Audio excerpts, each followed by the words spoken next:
Well, hi everybody. This is Etta again, and I just want to give you an update.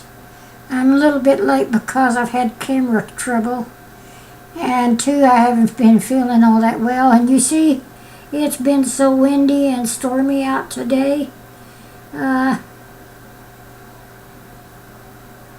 has just been, just blew me away every time I got out today. Okay. I'm going to tell you about that Jeanette Maples, the little girl, and her mother that beat and finally killed her. It took her 2 years, starved her to death and everything. Monsters, women are monsters. That's an update on that story that I was telling you. Well, her trial was, and they found her guilty on all counts. And you wouldn't believe what brought out in that trial. Her little sister, 13 years old, got on the stand and testified to what she seen. And the husband tried to say that he didn't have any part of it, that he didn't know what was even going on for a long time until he had a heart attack and had to come off the road from trucking and stuff. But then the little girl said that he also had threw shoes at her and slapped her across the face and laughed and made fun of her while they were having dinner.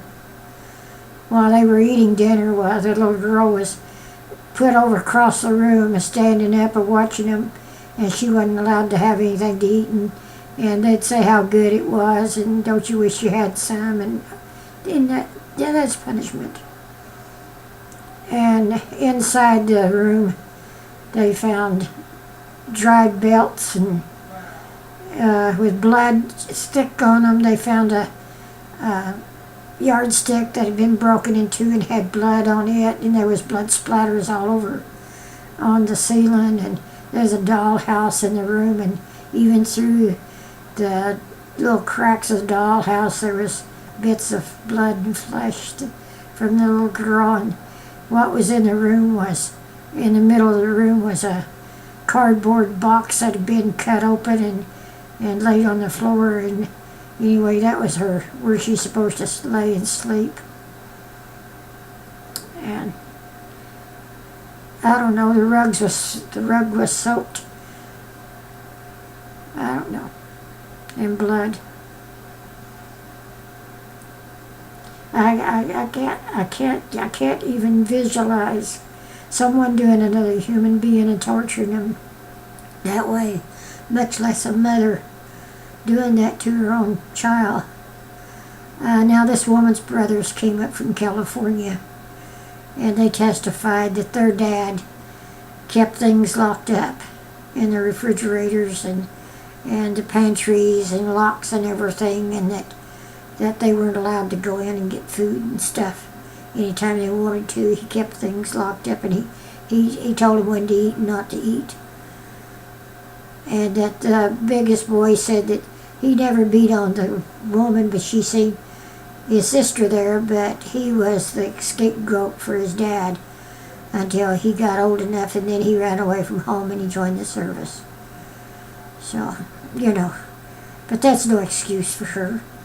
I mean, like he says, I lived through it. I was the one that being punished.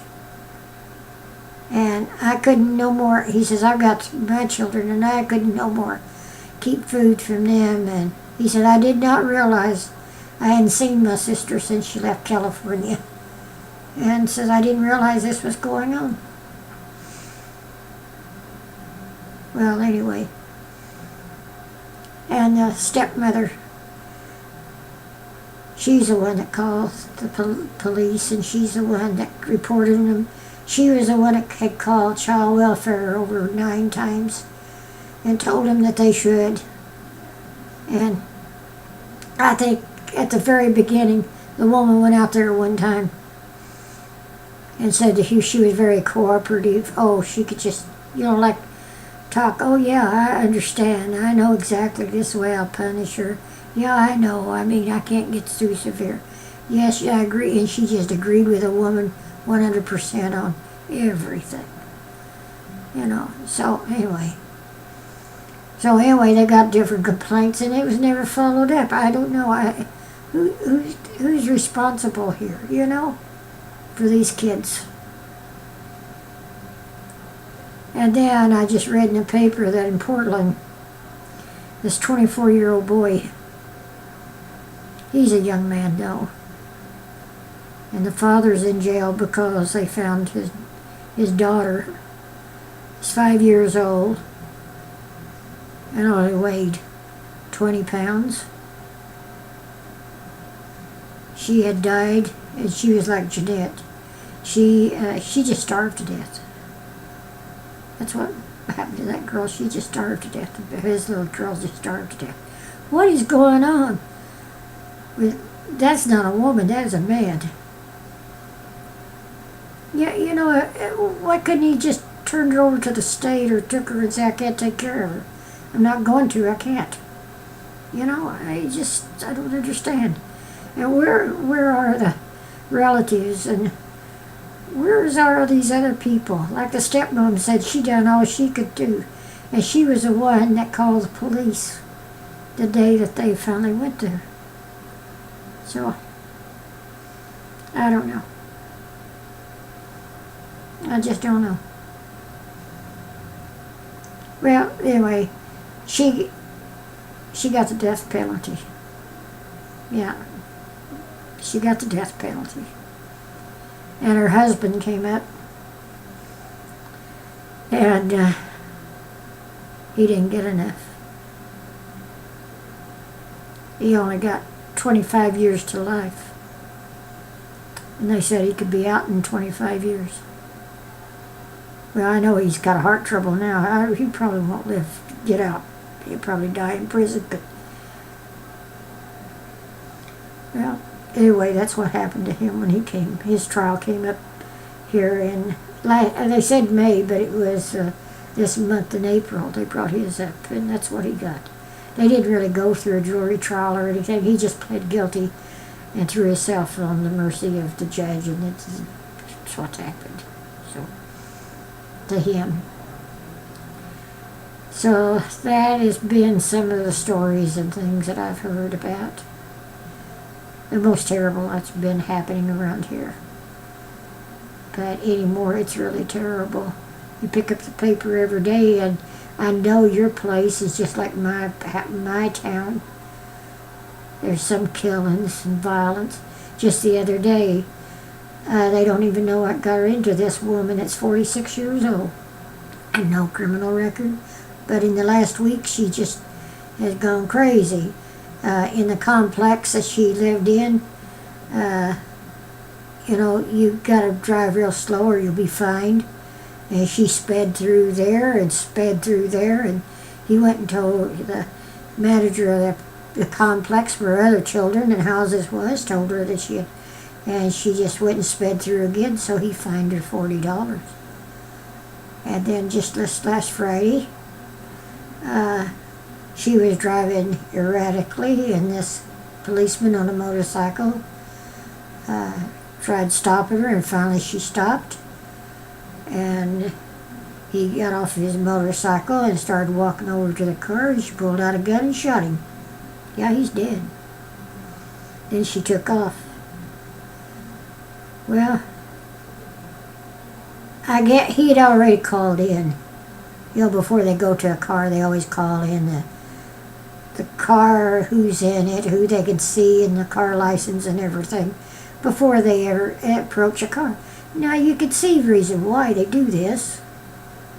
And the radio probably is on and heard the gunshot, or maybe he had, I don't know.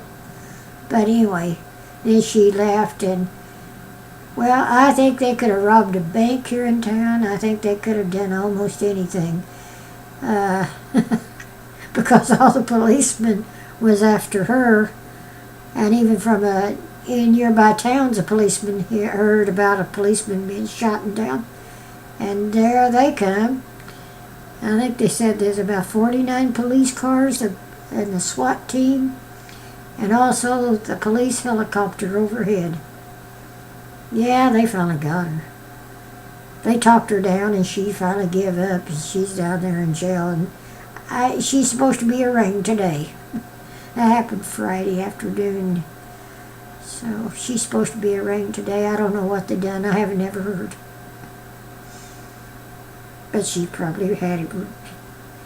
Unless she's gone mentally berserk or something, could have. Well, anyway, that's just some more interesting stories. But I just thought I'd give you an update, on Monsters and Women, because I knew that everybody I've heard had some to write and tell me, well, whatever happened, whatever happened. So I thought I'd better tell you. So that's mine, and God bless every one of you and keep you. I love you all. Bye now.